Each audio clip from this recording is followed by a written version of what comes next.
चलिए आज बात करते हैं एक ऐसी जबरदस्त टेक्नोलॉजी की जो सच में हमारी दुनिया को बदल रही है। ये एआई के अंदर एक क्रांति की तरह है। और ये सब शुरू होता है बस एक सवाल से। जरा सोचिए, क्या हो अगर कोई कंप्यूटर बिल्कुल एक इंसान के दिमाग की तरह खुद से सीख सके, मतलब अपने अनुभव से, ठीक हमारी ही तरह। और नहीं, ये कोई साई-फाई फिल्म की बात नहीं हो रही है। ये तो आज की हकीकत है। जैसे जब फोन हमारे चेहरे को देखकर अनलॉक हो जाता है। हाँ, वो इसी टेक्नोलॉजी का एक छोटा सा लेकिन कमाल का उदाहरण है। या फिर वो सोचे जब हम किसी भी भाषा का अनुवाद बस एक क्लिक में कर लेते हैं। लगता तो किसी जादू जैसा है ना? पर असल में इसके पीछे भी यही टेक्नोलॉजी काम कर रही है। और बात यहीं खत्म नहीं होती, इसका दायरा तो और भी बहुत बड़ा है। चाहे मौसम का पूर्वानुमान लगाना हो या फिर स्टॉक मार्केट के ट्रेंड्स का अंदाजा लगाना। तो ये जितने भी कमाल की चीजें हैं, इन सब के पीछे सिर्फ एक ही ताकत है, डीप लर्निंग। तो ठीक है, चलिए अब इसमें थोड़ा और गहराई से उतरते हैं और समझते हैं कि ये है क्या। तो सवाल उठता है कि भाई, ये डीप लर्निंग है क्या भला? आसान भाषा में कहें तो इसे एआई का एक सुपर पावरफुल इंजन समझ लीजिए। ये आर्टिफिशियल इंटेलिजेंस की बड़ी सी दुनिया का ही एक हिस्सा है और इसका काम है मशीनों को डेटा से सिखाना, वो भी एक ऐसे तरीके से जो पहले कभी मुमकिन नहीं था। अब जरा इन दोनों में फर्क देखिए, ये बहुत मजेदार है। देखिए, जो पुराना तरीका था यानी ट्रेडिशनल मशीन लर्निंग, उसमें इंसानों को कंप्यूटर को बताना पड़ता था कि भाई किस चीज़ पर ध्यान देना है। जैसे अगर बिल्ली की तस्वीर पहचाननी है तो हमें बताना होगा कि नुकीले कान देखो, मूछें देखो, मतलब हर चीज़ बतानी पड़ती थी। लेकिन डीप लर्निंग में सब कुछ बदल गया। ये मॉडल खुद ही रॉ डेटा से, मतलब सीधी सादी तस्वीर से ही ये सारे ज़रूरी फीचर्स पहचानना सीख लेता है। किसी को बताने की ज़रूरत नहीं, वो अपने आप सीखता है। अच्छा, एक बात और, इसके नाम में डीप यानी गहरा क्यों लगा है? कुछ तो मतलब होगा इसका, है ना? इसका जवाब छुपा है इसके काम करने के तरीके में।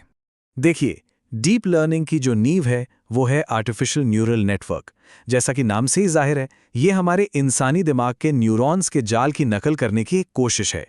बस फर्क ये है कि यहाँ जानकारी परतों यानी लेयर्स के जरिए प्रोसेस होती है। चलिए बिल्ली वाले उदाहरण पर वापस चलते हैं, इससे समझना बहुत आसान हो जाएगा। सबसे पहले आती है इनपुट लेयर। इसने क्या किया? इसने बस तस्वीर के सारे पिक्सल्स को डेटा की तरह अंदर ले लिया। अब आता है असली खेल, हिडन लेयर्स का।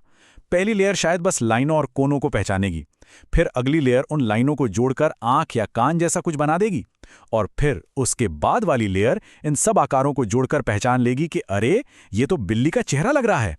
बस यही जो कई सारी लेयर्स हैं, यही इसकी गहराई है। और आखिर में आती है आउटपुट लेयर, जो फाइनल फैसला सुनाती है, हाँ, ये एक बिल्ली है।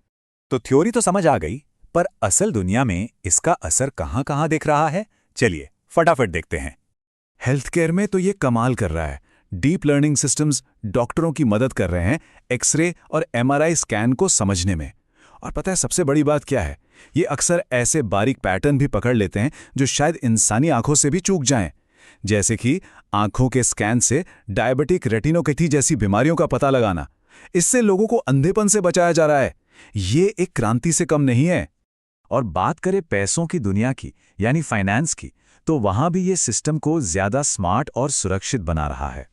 ऑनलाइन फ्रॉड को होने से पहले ही पकड़ लेना या फिर बाजार के उतार चढ़ाव के जोखिम को बेहतर तरीके से समझना, ये सब अब मुमकिन हो रहा है। और ये मत सोचिए कि ये सब बड़ी बड़ी इंडस्ट्रीज में ही हो रहा है। ये हमारी रोज़ की ज़िंदगी का हिस्सा बन चुका है।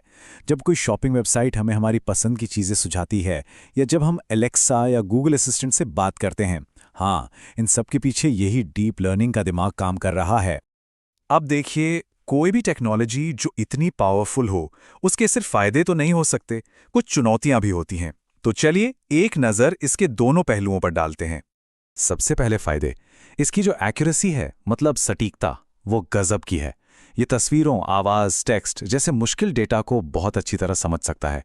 और इसकी सबसे अच्छी बात, जितना ज़्यादा डेटा इसे खिलाओ, ये उतना ही स्मार्ट होता जाता है। लेकिन सिक्के का दूसरा पहलू भी है।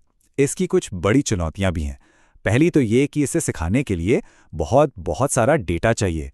साथ ही इसे चलाने के लिए बहुत पावरफुल कंप्यूटर्स लगते हैं, जो महंगे होते हैं। और एक और बड़ी समस्या है, कभी कभी ये समझना मुश्किल हो जाता है कि इसने कोई फैसला क्यों लिया। इसे ब्लैक बॉक्स प्रॉब्लम कहते हैं।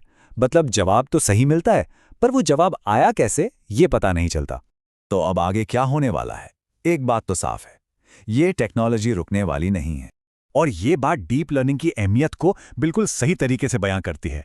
ये सच में एआई के सफर में एक बहुत बड़ा मील का पत्थर है। इसने मशीनों को एक ऐसी समझ दी है जो कुछ साल पहले तक नामुमकिन लगती थी। और यकीन मानिए, ये तो बस शुरुआत है। जैसे जैसे हमारे पास डेटा बढ़ता जाएगा और कंप्यूटर और भी तेज होते जाएंगे, डीप लर्निंग की ताकत और भी कई गुना बढ़ जाएगी। तो आखिर में ये एक बड़ा सवाल हमारे सामने है, जब मशीनें इस रफ्तार से लगातार सीख रही हैं, तो हमारी दुनिया का वो कौन सा हिस्सा होगा जिससे ये अगली बार एक नया आकार देंगी? अगला बड़ा बदलाव कहाँ और कैसे आएगा? सोचने वाली बात है।